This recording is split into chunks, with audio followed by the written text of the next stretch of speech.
ही बिर्याणी बघा किती मोकळी मोकळी झालेली आहे आणि अशा पद्धतीनं कराल ना तर तुम्ही चिकन मटणाची बिर्याणी खायची विसरून जाल. हॅलो फ्रेंड्स, स्वागत आहे तुमचं आपल्या यूट्यूब चॅनलवर. तर बघा आज मी ना सोयाबीनची बिर्याणी बनवणार आहे. तर त्यासाठी ना कढईमध्ये पाणी ठेवले उकळायला, थोडंसं मीठ टाकलेलं आहे. तर पाण्याला चांगली उकळी आल्यानंतर सोयाबीन घालून घेतलं एक वाटीभर आणि चांगलं 2 मिनटं उकळून घेतले. आता या सोयाबीनमधलं पाणी काढून घेतलेलं आहे आणि इकडे बघा सोयाबीन खातो आहे आवी शिजलेलं. आवीला भेंडी आणि सोयाबीन खूप आवडते, त्याच्यामुळे चाललं त्याचं खायचं. आणि दुसऱ्या साईडला बघा साहित्य काय काय घेतलं बिर्याणीसाठी. तर 10-12 पाकळ्या लसूण घेतला आहे, कोथिंबीर आणि बटाटा घेतले. असं ना मोठ्याच फोडी करून घेतलेले आहेत, बारीक चिरलेलं नाही आहे. आणि टमाटर घेतले एक चिरून बारीक असं, आणि एक मोठा कांदा घेतला बारीक चिरून, आणि कढीपत्ता घेतलेला आहे. आणि बिर्याणीसाठी ना तांदूळ म्हणजे ना वाडा कोलम घेतलेला आहे. तुम्ही ना बासमती तांदूळही घेऊ शकता किंवा बिर्याणीचा कुठलाही तांदूळ घेतला तरी चालतो.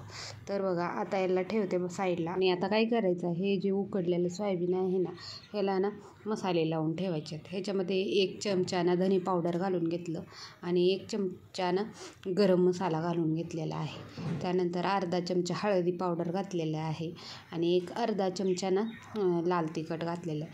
तुम्ही ना तिखट तुमच्या आवडीनुसार कमी जास्त करू शकता, पण आमच्या इथं ना तिखट जास्त चालत नाही म्हणून थोडंसं घातलं. त्यानंतर मीठ घालून घेतलं चवीनुसार आणि हे सगळे मसाले ना सोयाबीनला लावून घेतलेले आहेत. तुम्ही तुमच्या आवडीनुसार सोयाबीन कमी जास्त घेऊ शकता, पण मी 2 ते 3 माणसासाठीच बनवते त्यासाठी. तर बघा दुसऱ्या साईडला ना काय केलं, मसाले लावलेलं सोयाबीन ठेवून दिलं आणि ना इथं कुकर ठेवला आहे गॅसवर. त्यानंतर याच्यामध्ये ना 2 चमचे ना तेल घातलेलं आहे. त्यानंतर बघा तेजपत्ता, दालचिनी, लवंग, खडे मसाले. तुम्ही खडे मसाले ना तुमच्याकडे जे आहेत ते घालू शकता, नाहीतर नाही घातले तरी चालतात. तर आता हे खडे मसाले घालून घेतलं आणि चांगलं परतवून घ्यायचं आहे. त्यानंतर बघा आता याच्यामध्ये ना 1 चमचाभर ना जिरे घालून घ्यायचे आहेत. आता जिरे घालून झाले की ना जिरे ही छान अशी ना परतवून घ्यायची आहेत. जिरे परतवून झाली की याच्यामध्ये 1 चमचा मोहरी घालून घ्यायची. जिरे मोहरी तडतडू द्यायची. त्यानंतर ना अद्रक लसणाची पेस्ट घातलेली आहे.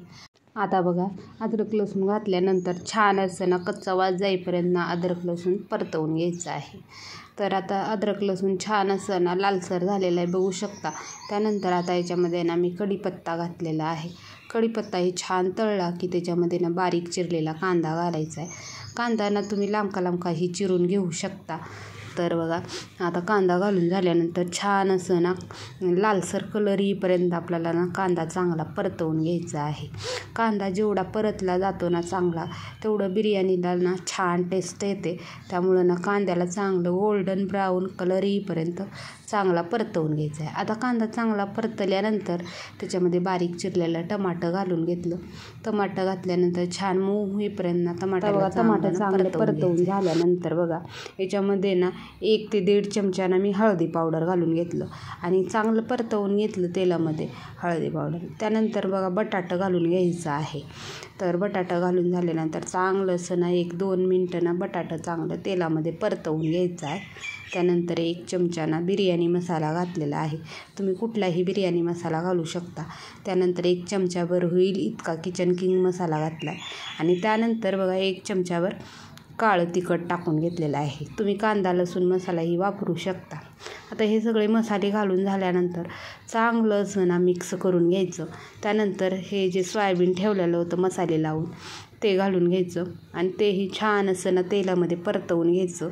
त्यानंतर मी काय केले, ताटामध्ये थोडंसं पाणी घालून ना तेच पाणी मसाल्याचं याच्यामध्ये घालून घेतले आणि पाणी घातल्यानंतर तेल सुटेपर्यंत त्याला सगळ्याला ना चांगलं परतवून घेतलं.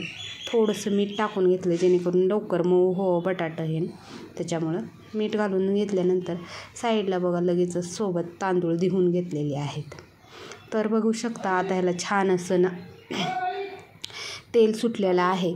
तर आता ह्याच्यामध्ये ना आपल्याला तांदूळ घालून घ्यायचे आहेत. तर बघा इथं मी सगळे तांदूळ 2दा धुवून घेतलेले आहेत. आता तांदूळ घालून घेते.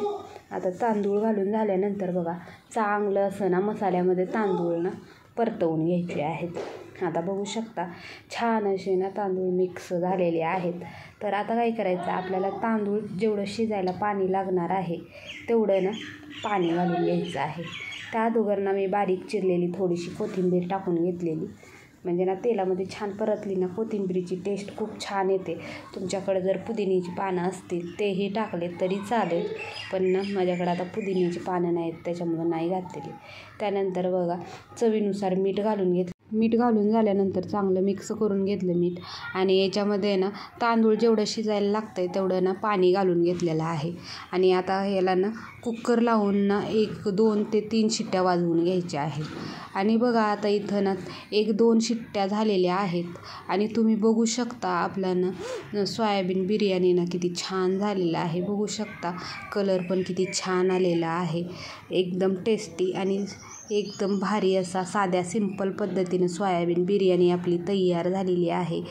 अगदी साध्या सिंपल पद्धतीनं 1-10 मिनटामध्ये छान अशी ना सोयाबीन बिर्याणी तयार होते. तुम्ही बघू शकता बिर्याणीचा कलर किती छान आलेला आहे. जशी बाहेर मिळते सेम त्याच पद्धतीची आपली सोयाबीन बिर्याणी तयार झालेली आहे. तुम्हाला जर अशी साधी सिंपल रेसिपी आवडत असेल तर माझ्या चॅनलला सबस्क्राईब करा, लाईक करा, कमेंट करा, शेअर करा आणि चॅनलवर नवीन आलेले असाल तर चॅनलला सबस्क्राईब करायचं विसरू नका. तुम्ही जर या पद्धतीनं बिर्याणी बनवाल ना तर ना बाहेरली बिर्याणी तुम्ही खायची विसरून जाल, एवढं मात्र नक्की. एकदम टेस्टी बनते आणि अगदी साध्या सिंपल अगदी कमी मसाल्यामध्ये ही आपली सोयाबीन बिर्याणी तयार होते. तुम्ही ना या बिर्याणीला दह्यासोबत किंवा कोशिंबिरीसोबत किंवा रायत्यासोबत खाऊ शकता किंवा अशीच खाऊ शकता. चला मग भेटूया आणखीन एका अशाच व्हिडिओ